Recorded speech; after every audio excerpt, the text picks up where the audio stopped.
Broadcasting live from the Albay PIO News Center, providing you the most exclusive news update from all over the province. This is News at 12. In the local scene, the Sangguniang Panlalawigan ng Albay has approved a resolution creating a special health fund to support the full implementation of the Universal Health Care Law. The approval followed a joint committee hearing led by 1st District's Board member Marian Caroline Sigaso and other committee heads. The fund will consolidate all health-related resources in the province for unified and efficient management. Officials said the measure strengthens local health system integration under the Universal Health Care Act.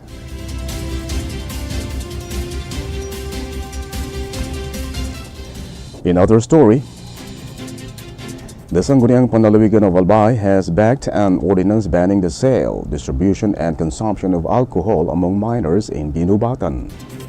Officials raised concern over minors' increasing access to liquor in public and private settings. The ordinance prohibits minors from purchasing, possessing, or consuming alcohol and also penalizes adults who allow or encourage minors to drink. Establishments are barred from allowing minors to consume liquor within their premises. The measure includes penalties such as fines and suspension or revocation of business permits for repeated violations.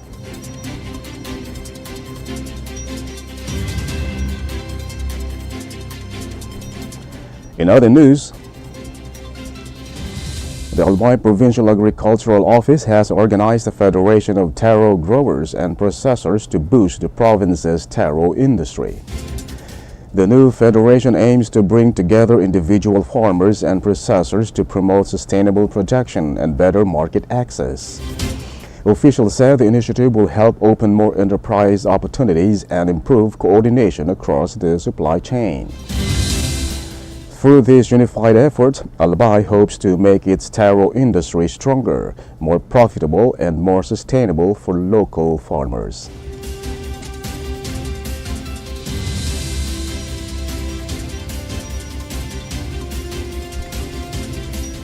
In the national scene, the Armed Forces of the Philippines reaffirmed its non-partisan role amid recent allegations by Senator Amy Marcos to her brother, President Ferdinand Marcos Jr. The military stressed that political disputes should be handled through legal and institutional channels, not public confrontation. The Marcos administration rejected the allegations, citing previous negative drug tests and denying any illegal drug use by the president or his family. Political observers point to potential motives behind the public claims, highlighting ongoing power dynamics within the Marcos family. The situation remains under close watch as legal and institutional measures continue to be the primary path for resolution.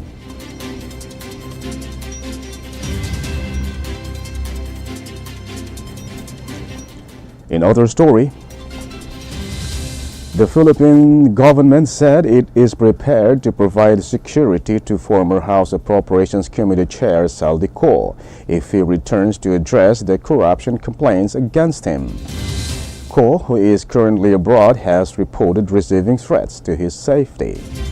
According to Communications Undersecretary Claire Castro, any Filipino who reports a security risk may receive government protection, and the Office of the Ombudsman has also indicated its willingness to extend such support.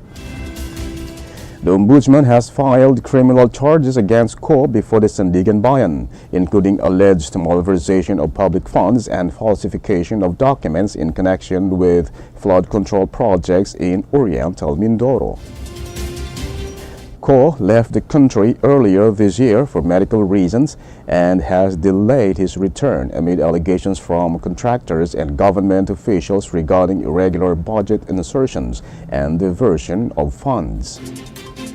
President Ferdinand Marcos Jr. previously stated that Ko's passport would be cancelled once charges were formally filed.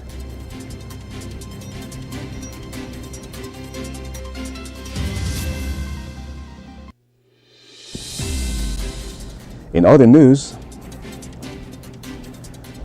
Malacanang clarified that Education Secretary Sonny Angara does not need to step down from his post, believing he is innocent, following resignations from other cabinet officials linked to alleged anomalies in the 2025 national budget.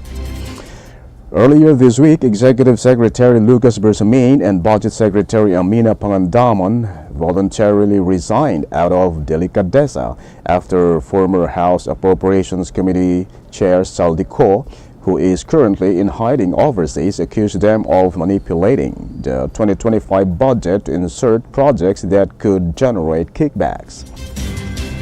Angara, who previously chaired the Senate Finance Committee, has been named by former Public Works Undersecretary Roberto Bernardo as one of several former lawmakers who allegedly profited from kickbacks tied to ghost or substandard flood control projects. Communications Undersecretary Claire Castro said the decision to resign rests with Angara and that he does not need to step down if he believes he is clean. Angara has denied all corruption allegations, stating he has not been involved in corruption throughout his 21 years of public service. The developments come amid ongoing scrutiny of budgetary practices within the Marcos administration as investigations continue into alleged irregularities in the 2025 national budget.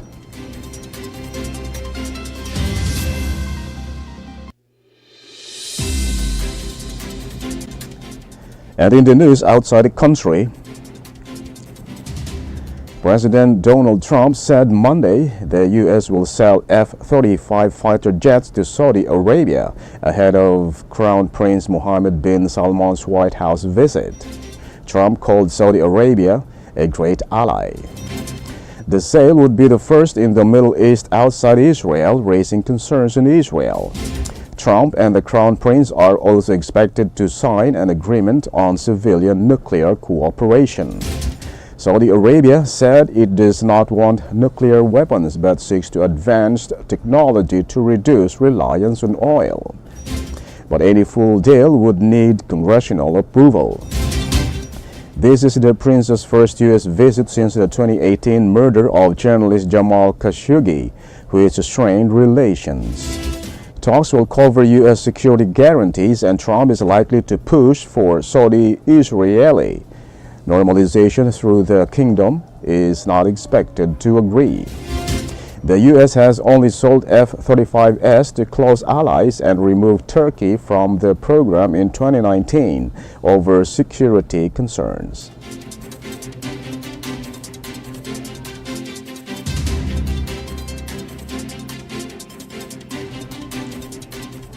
In other story, after 2 years of intense conflict, the Gaza Strip lies largely in ruins.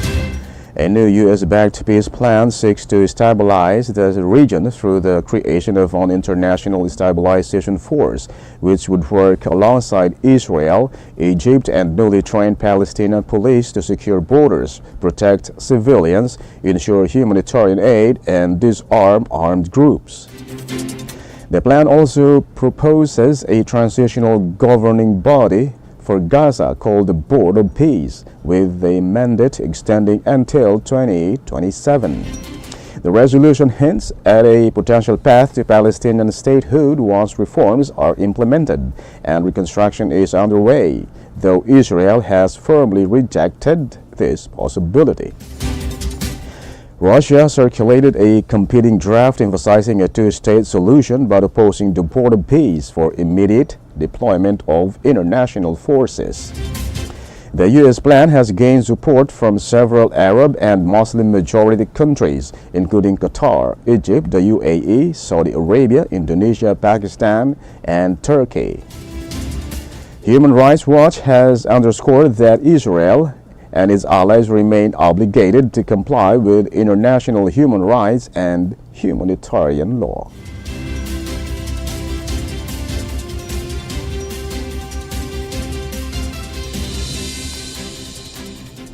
And finally, in the news outside the country, A U.S. Senate report has identified significant issues in immigration detention centers, including medical neglect, unsafe food and water, and challenging living conditions. The investigation, based on over 500 reports from early 2025, documented more than 80 cases of medical neglect, including serious health emergencies and untreated chronic conditions. Filipino detainees have reported similar concerns. Some experience serious medical complications, worsening chronic conditions, or pregnancy loss while in custody. Others noted issues such as contaminated food, long gaps between meals, overcrowded cells, and limited ventilation.